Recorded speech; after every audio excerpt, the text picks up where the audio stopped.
Netanyahu पे cases चलने शुरू हो गए। नेतन्याहू रहेगा, बचेगा, या अब वो भी उसका भी काम खत्म हो गया? क्योंकि ट्रम्प ये कह रहा है कि 20 जनवरी से पहले मुझे सीज फायर चाहिए। देखे ना, जो भी जैसे भी कराया है, लेबनान का सीज फायर तो ट्रम्प ने कराया ना, ट्रम्प ने करवाया, उसने अपने समझी को भेज दिया था। अब वो दो चीजें करना चाहता है।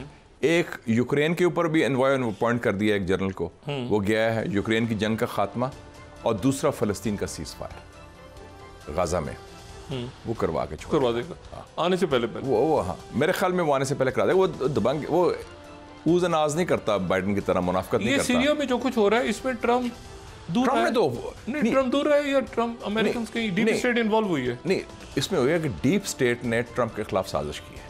नहीं, सीरिया में अच्छा, ट्रम्प ने कहा था कि we have nothing to do with, we should stay out of Syria, हमारा ताल्लुक नहीं है। क्योंकि डीप स्टेट तो अमेरिका की बहुत पुरानी इन्वॉल्व है ना इस गन में, ये अल दाइश के साथ, अल कायदा के साथ। इन्होंने कहा कि 20 जनवरी आने से पहले बिफोर पंखे खड़े कर दो, हाँ, ये गन क्रिएट कर दो कि ये ट्रम्प को ना हमें, तो ट्रम्प को सैबोटाज किया है डीप स्टेट ने, और डीप स्टेट ने उसने बाकायदा प्लान करके उनका कि ये फौरन कर दो ऑपरेशन, ताकि उससे पहले ट्रम्प की तो लाइन ही और है ना, वो कहता है हमारा सीरिया से ताल्लुक। उसने क्या कहा था, ये सैंड एंड डेथ, ये तो सिर्फ रेत है और मौत है। उसने नाम लिया था सीरिया का, सीरिया क्या है, या रेत है या मौत है, तो हमें क्या तल्लुक है, हमारा कोई इंटरेस्ट नहीं है, हमें कोई तल्लुक नहीं है। उसके बरक्स, उसके ऑर्डर्स के बरक्स, क्योंकि अभी तो प्रेसिडेंट नहीं है ना, वो तो 20 जनवरी के बाद सुप्रीम कमांडर बनेगा ना अमेरिका का, तो उसने डीप स्टेट ने उसको सैबोटाज किया। नहीं तो डीप स्टेट क्या ये लेबनान का सीज फायर और क्या ये गजा का सीज फायर? नहीं, वो करवा लेगा, क्योंकि उसमें और फैक्टर्स भी है ना। अच्छा। उसमें सिर्फ डीप स्टेट नहीं, उसमें सऊदी अरेबिया भी आ जाएगा, यूएई भी आ जाएगा, उसमें और कतर भी होगा, टर्की नहीं, भी लेकिन अब फलस्तीनी रियासत जो बनेगी वो कहाँ बनेगी?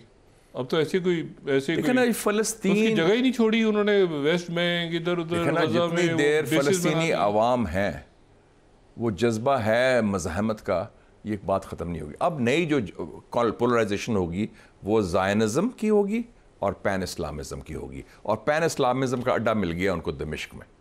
दमिश्क तो सेंटर था, और आपने देखा है अल जुलानी ने तकरीर कहाँ से की है, प्रेस कॉन्फ्रेंस सदारती महल से नहीं की, उमैयद मस्जिद से की है, तारीखी मस्जिद से खिताब किया उसने, उमैयद मॉस्क।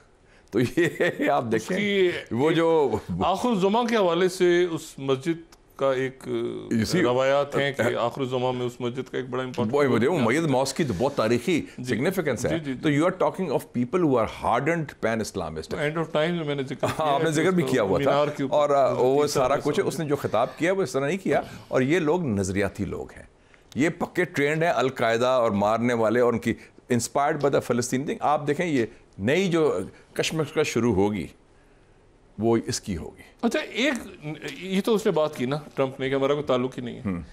ट्रम्प ने उसके साथ 2-3 और, जो कल मैंने गुफ्तगू में 2-4 और पटाखे चला दिए, नजर नहीं गई लोगों की।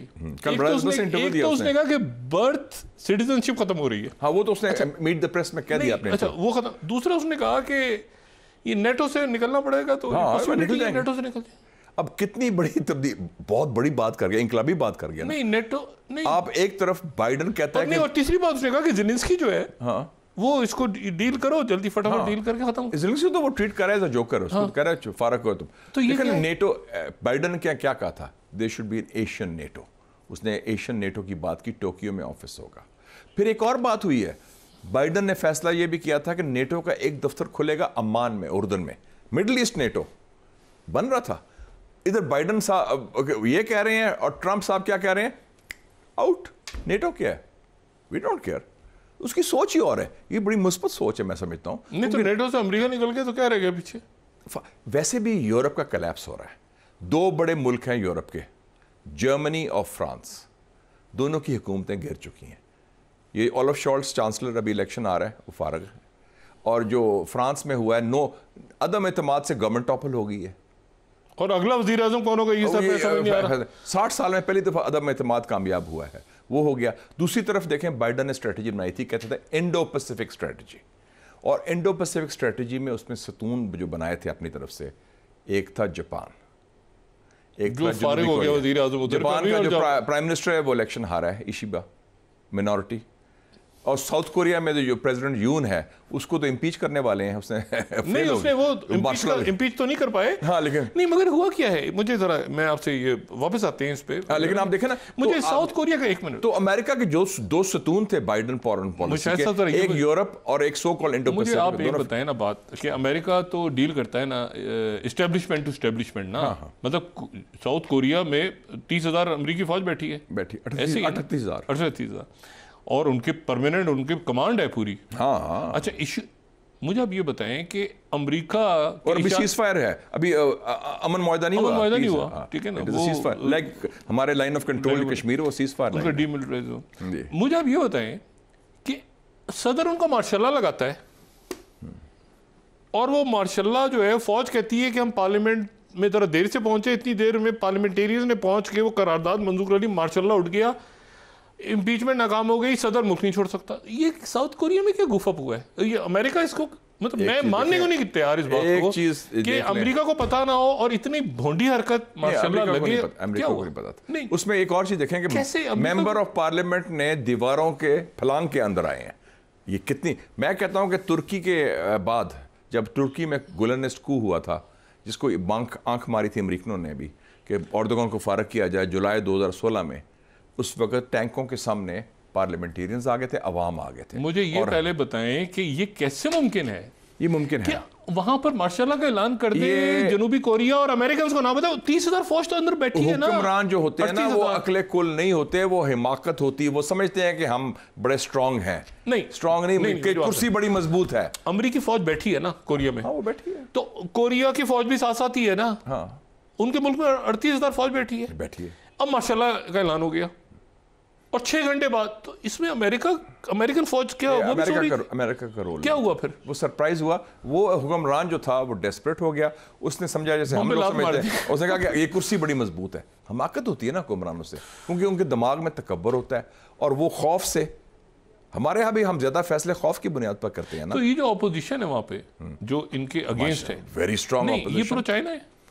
ये प्रो चाइना तो नहीं, लेकिन ये टिल्ट है। वो कहते हैं कि शुमाली कोरिया से अमन करो, अच्छा, और वो कहते हैं चीन से ताल्लुकात अच्छे रखो। डेमोक्रेटिक पार्टी, मेरे बड़े दोस्त हैं, यानी टिल्ट है थोड़ा सा। जो उनका साबिक वजीर खारजा है चुंग वी योंग, मेरा बड़ा यार दोस्त है। उनका टिल्ट टुवर्ड चाइना थोड़ा सा। टिल्ट मैं कहता हूं कि वो मतलब है, ये तो प्रो अमेरिकन है ना, पिट्ठू है ये, वो पिट्ठू नहीं है। अच्छा, अमेरिकी पिट्ठू नहीं है वो जरा कोरियन नेशनलिस्ट है। वो कहते हैं कोरिया, जनूबी कोरिया और शुमाली कोरिया, और जो ट्रंप का यार है किम जोंग उन, उनसे ताल्लुकात अच्छे होने चाहिए। वो शुमाली कोरिया जिसकी फौज इस वक्त यूक्रेन की सरहदों पे है, 10,000 फौज यूक्रेन की सरहदों में अंदर। हाँ, नहीं तो ये फिर अगर यानी क्या ट्रम्प के आते आते क्या देख रहे हैं अभी? तो ट्रम्प के आते आते वो तो बात करेंगे, मेरे ख्याल में ट्रम्प का आना एक बड़ी मुस्बत बात हुई है। हाँ, आलमी अमन के लिए देखे ना, मुस्बत बात। और दूसरी बात है, आपने ये एक जुमले पे मैं आपके दोबारा आता हूँ, मैं माजरत करता कलामी के लिए, आपने कहा यूरोप टूट रहा है। हाँ, इसको जरा एक्सप्लेन करें।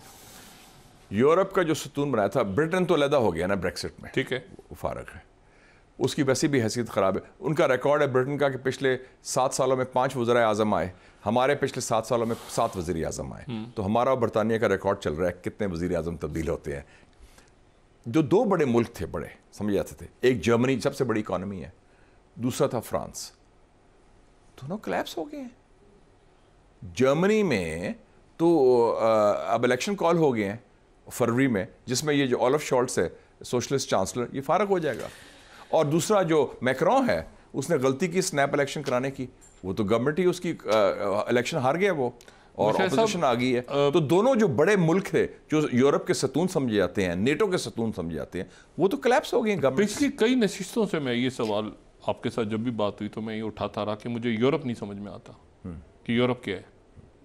मतलब एक यूरेशिया है, एक EU है, एक कहीं नेटो है, एक कहीं शेंगन है, एक बहुत सारे ब्लॉक्स हैं कुछ। लेकिन फर्स्ट वर्ल्ड वॉर में भी आप देखें ना, फर्स्ट वर्ल्ड वॉर के नतीजे में ही ये यूरोप बना है ना। हाँ, ये यूरोप जो बना है, जो आपको अभी यूरोप नजर आ रहा है, हाँ, बिल्कुल, तो ये तो first world war, Austro Hungarian empire, मतलब सारी सरहदें चेंज हुई है ना। जो यूरोप है वो पोस्ट कोल्ड वॉर यूरोप है, क्योंकि पहले यूरोप तकसीम भी हो गया था ना, तकसीम हो गया था, ठीक है। वो एक वार्सो पैक्ट बन गया था, एक नेटो आ गया था। वार्सो पैक्ट सोवियत यूनियन का हिस्सा था, उनके साथ था, फिर वो कोलैप्स हुआ, तो अब उन्होंने कहा कि ये यूरोप इकट्ठा हो गया, द न्यू यूरोप वो कहते हैं। नहीं, तो अगला जो यूरोप है अगर अगला यूरोप है तो उसमें रशियन इन्फ्लुएंस बढ़ेगा। ये जॉर्जिया में जो कुछ हो रहा है और जो कुछ रोमानिया में हो रहा है और जो जर्मनी के इलेक्शन, पहली बात है कि ये समझे जाते थे कि हम गोरिस्तान का हिस्सा है, जिसे मैं कहता हूँ गोरिस्तान वेस्ट, वो नहीं रहा। It is going to be multi cultural, multi religious and multi national, जिसमें मुसलमान भी बहुत इंपॉर्टेंट फैक्टर बन गए हैं यूरोपियन पॉलिटिक्स में, यूरोपियन सोसाइटी में, यूरोपियन स्पोर्ट्स में भी। नहीं, एक पुराना शिज़म भी तो है, एक शिज़म भी तो है ना, द ग्रेट शिज़म, वो कैथोलिक्स और ऑर्थोडॉक्स जो टूटा था यूरोप। हाँ। जो बुनियाद इस वो इतना नहीं रहा यूरोप। देखिए ना, ऑर्थोडॉक्स और रोमन जो बिल्कुल जंगें हुई हैं मजहबी, और आज भी ऑर्थोडॉक्स तो मॉस्को है ना। दो किस्म की मजहबी जंगें हुई थी ना, एक इस्लाम के खिलाफ जो सलीबी जंगें क्रूसेड्स, और दूसरी थी प्रोटेस्टेंट और कैथलिक्स की। ठीक है, मार्टिन लूथर, ठीक है, रेफॉर्मेशन। तो मैं सिर्फ ये कह रहा हूँ कि ये जो इलाका है, यानी जो प्यूटन है वो भी तो क्रिश्चियन है ना, ऑर्थोडॉक्स। हाँ, सारे ऑर्थोडॉक्स पूरे वेरी प्राउड क्रिश्चियन। ठीक है, तो ये वो हैं जो कि ज़ाहिर पोप अलग है, एक इसका उनका जो ईस्टर्न ऑर्थोडॉक्स चर्च है, उनका पोप चर्च में पेट्रियार्क यूक्रेन, एलेक्सिस सेकंड कहते हैं उसे। मैं आपसे सिर्फ ये कह रहा हूँ कि क्या रशियन इन्फ्लुएंस बढ़ेगा यूरोप में अगर नेटो, देखिए ना ये जो बयान दिया है ट्रंप ने कि हमारा तो हम अलग हो जाएंगे नेटो से, तो फिर यूरोप क्या इतनी सख्त रखता है कि रशिया से लड़ेगा? इस रशिया से लड़ाई का तो कॉन्सेप्ट ही नहीं है, ये लड़ाई तो ज़हन में डाली हुई है। रशिया नहीं लड़ना चाहता, रशिया कब्जा नहीं करना चाहता। यूक्रेन की जंग की जड़ क्या है कि नेटो को आप उनके दरवाजे पर ले आए यूक्रेन में कि यूक्रेन ज्वाइन करे नेटो।